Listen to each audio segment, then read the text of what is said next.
To je zgodba o pogumnem in pametnem malem piščančku.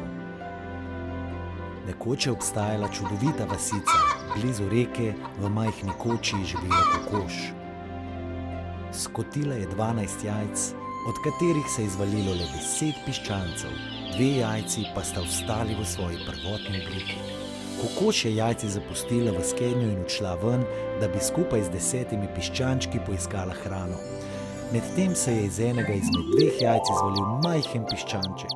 S kljunčkom je iz notranje strani prebil lupino in pokukal v svet. Ubogi majhen piščanček je takoj, ko je pokukal na svet, začel iskati svojo mamo. Na žalost je ni našel in žalostno ugotovil, da je kraj skoraj zapuščen. To je malega piščančka močno žalostilo, zato se je odločil, da se bo odpravil ven in na lastno pest poiskal svojo mamo.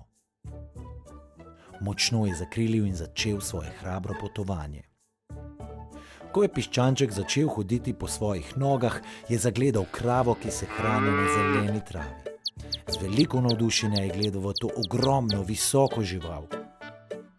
Po nekaj minutah je krava pogledala malega piščančka in ga vprašala: Kaj pa iščeš?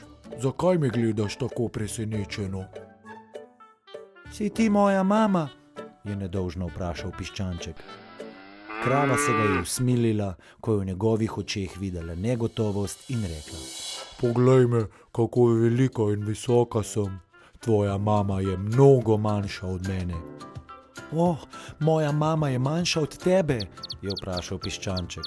Nato se je odpravil na pot, da bi nadaljeval s svojim iskanjem.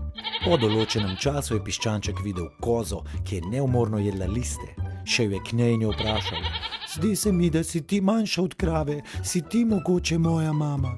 Res je, manjša sem od krave, vendar imam 4 noge. Tvoja mama ima tako kot ti 2 nogi in 2 krili, je povedala koza. Mali piščanček je postal zelo žalosten, ko je slišal, kaj mu je rekla. Odločil se je, da se bo še malo sprehodil in nadaljeval z iskanjem svoje mame. Malo naprej, po poti je piščanček zaslišal zvok. Kra, kra, kra, kra. Zapomnil se je kozjih besed in pomislil, da je vrana njegova mama. Imaš 2 nogi in 2 kril, torej si ti moja mama, jo je vprašal. Res je, imam 2 nogi in 2 kril, vendar lahko letim više od tvoje mame. Ona je večja od mene, njene noge so više od mojih, poleg tega pa se tvoja mama ne oglaša tako kot jaz, odgovori vrana. Ob slišanem je piščanček postal žalosten in ko je vrana videla žalost v njegovih očeh, se je mali piščanček močno zasmilil. Ne bodi žalosten, je rekla. Pojdi še malo naprej in prepričana sem, da boš kmalu našel svojo mamo. Pogovor z vrano je piščančku vrnil navdih in začel je hoditi naprej.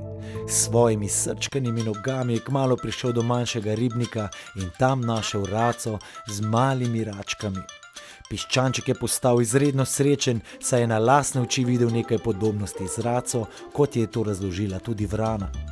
Prepričan, da je našel, kar je iskal, je stekel k raci in vpil: Mama, mama!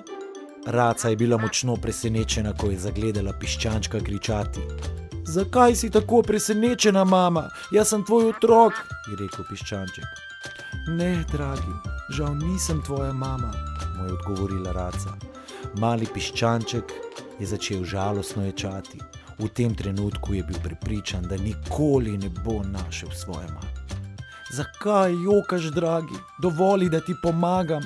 Piščanček je od začetka začel pripovedovati svojo žalostno zgodbo. Ob koncu je raca s toplim glasom odgovorila: Dragi piščanček, tvoja mama ne kvaka kot jaz, ampak se oglaša. Koko, koko. Na bližnjem drevesu je golob poslušal celoten pogovor med raco in piščančkom.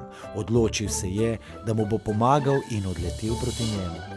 Pojdi na konec tega ribnika in tam boš verjetno našel svojo mamo, mu je rekel golob in odletel nazaj na drevo. Piščanček je nato zakvakal kot raca. Ko je šel malo dlje, je slišal zvok. Koko, koko. Hitro je stekel in sledil zvoku. Malo naprej je zagledal kokoš z 2 nogama in krili. Večja je bila od vrane in oglašala se je pravilno. Piščanček je bil končno prepričan, da je to njegova prava mama, zato jo je glasno poklical. Mama, mama! Kokoš se je ob zvoku naglo obrnila in takoj prepoznala svojega otročička. Poklicala ga je k sebi in mali piščanček je bil izjemno srečen, ko je končno našel in spoznal svojo mamo. Kokoš je vzela piščančka v roke in ga z ljubeznijo pokrila s krili. Zakaj nisi ostal v hiši, dragi? Je vprašala mama.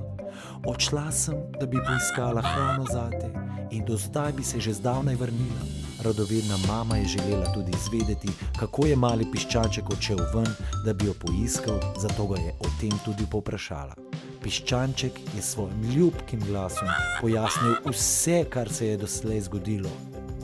Mama je bila ob poslušanju zgodbe močno pretresena, a hkrati izredno vesela, ko je ugotovila, kako pogumen je njen mali dojenček.